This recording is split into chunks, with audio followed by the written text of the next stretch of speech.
안녕하십니까, 백범도사 이희진입니다. 여러분 반갑습니다.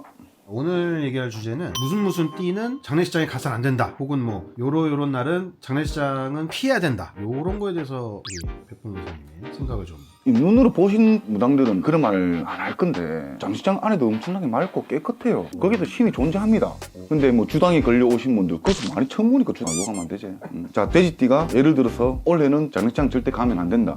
소림? 신령님 죄송합니다. 그러면은 친한 친구의 아버지나 부모님이 돌아가셨다, 갑작스럽게 돌아가셨다, 엄청나게 슬퍼요. 슬픈 현실이에요. 또는 친구가 갑자기 죽었어. 장례식장은 안 가야 됩니까? 말도 안 되는 거예요. 장례식장을 가면 안 되는 그 이유가 뭐냐면, 사주의 스풀이를 했을 때 이분은 장례식장을 가면 좀 피해나 기문이 많이 열려 있거나, 기문이라는 거는 말 그대로 뭐 귀신이 잘 타는 팔자, 그런 분들이 가면은 안 된다고 하는데 가도 돼요. 내 마음의 각오와 내 마음에서 나오는 힘이 우선이지, 장례식장을 가면 안 된다 그런 말 때문에 친구하고 어리도 버릴 거예요? 아니에요. 절대. 장례식장을 갔다 와서 뭐 세 군데를 돌아라 하거든요. 그런 거 굳이 안 해도 됩니다. 갔다 오면은 오히려 안 좋은 일도 생길 그런 일이 없습니다. 그리고 가면 안 되는 또 분들이 뭐 집안에 임신을 해가 있거나, 또 결혼을 앞두거나 돌잔치를 앞두거나, 그런 사람들도 장례식장을 가지 말라고 하는데 아무 상관없습니다. 저는 제가 눈으로 보고 확인됐습니다. 말도 안 되는 거예요. 가셔도 됩니다. 돌잔치 그런 데는 안 가도 돼요. 봉투만 해도 됩니다, 솔직히. 그런데 제일 중요한 거는 슬픔을 위로를 해줘야 돼요. 그만큼은 빠지면 안 된다는 거지. 무슨 일이 있어도 저녁에 퇴근하고 갔다 와야지. 갔다 와야지 오히려 마음이 편할 거예요. 안 가서 나중에 그 사람 얼굴 보기가 미안하고 그런 것보다 나아요.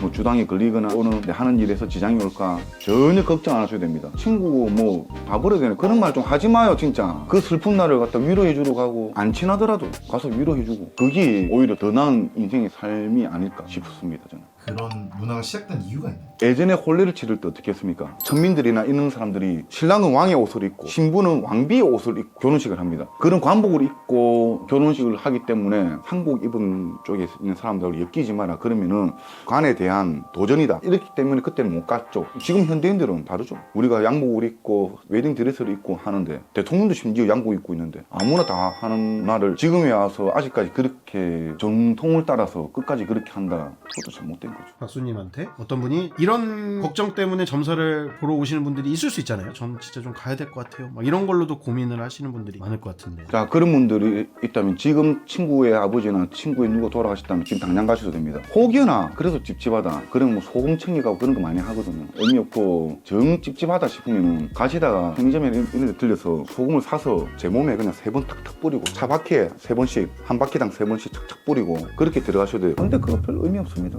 그래도 찝찝하다, 저한테 오시면은 부정 풀어드릴게요. 그러면 되잖아. 그냥 다 생각을 좀 내려놓으세요. 부정도 치러 갈 시간도 없고 막 소금도 할 시간 없다 그러면 인사만 드리는데 가서 절해도 됩니다. 아무 상관없어요. 절하는 게 오히려 더 나아요. 왜? 나는 여기에 인사를 드리러 왔다는 게 증거이기 때문에. 절하고 앉아서 물 한 모금도 안 마시면 됩니다. 거기서 아무것도 안 드시고 그래 있다가 이야기만 잠깐 하고 가시면 돼요. 거기 있는 음료수나 물이나 반찬, 밥 아무것도 안 드시면 됩니다. 그대로 그냥 가시면 돼요.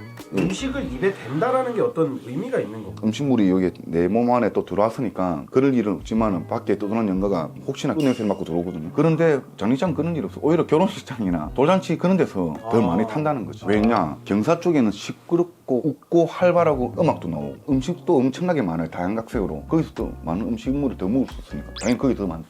장례식장이라는 데가 되게 다양한 케이스가 있잖아요. 예를 들어서 그냥 호상으로 돌아가시는 분들이 계실 수 있고, 아니면 뭐 사고사라든지 극단적인 선택을 하셔서 돌아가시는 분들이 있고, 되게 다양한데 그런 종류는 상관이 없다는 말씀. 일단 죽음에 슬픔에 애도를 표를 해야 되니까 어떻게 돌아가셨든 그게 중요하진 않아요. 그러면 진짜로 장례식에 안 가야 되는 진짜 장례식에 안 가야 되는 사람 있어요. 분명히.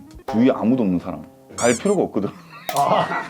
부모님이 편찮으셔가지고 장례식장 가면 안 된다 하는데 아무 상관없습니다. 진짜 한 번 더 이야기하지만은 그 슬픔을 애도하러 어떻게 해서든 꼭 가시는 게 오히려 더 좋은 거죠. 이제는 제 영상 보신 분들은 다 핑계입니다. 그건 다 핑계예요. 장례식장이 오히려 맑고 재수 더 받아갑니다. 오히려 결혼식장보다 돌잔치나 이런 데가 더 안 좋아요. 그러면 이제 마지막으로 장례식장을 참석하지 말아라, 이렇게 말씀하시는 일부 무속인 분들께 한 말씀 좀 해주실 수 있다. 직접 눈으로 보지 않으실 것 같고, 제가 볼 때는 보셨더라도 잘못 보셨을 거예요. 예전에 신 받기 전에는 그 어른들 말 때문에 안 간 적도 많습니다. 근데 신을 받고 나서 장례장을 한번 가보니까 진짜 맑아요. 너무 깨끗해. 왜 장례장 가지 말했지? 나는 이해를 못 하겠더라고. 몇 번 수십 번을 한번 가보니까 오히려 재수를 받겠구나 생각들어요. 애도롭이하고 오면 마음도 엄청나게 편안하고 이 속이 펑 뚫리는 건 좋더라고. 무당분들이 막 이런저런 말을 하는데 절대 가지 마라 하는데 그거는 그냥 개소리입니다.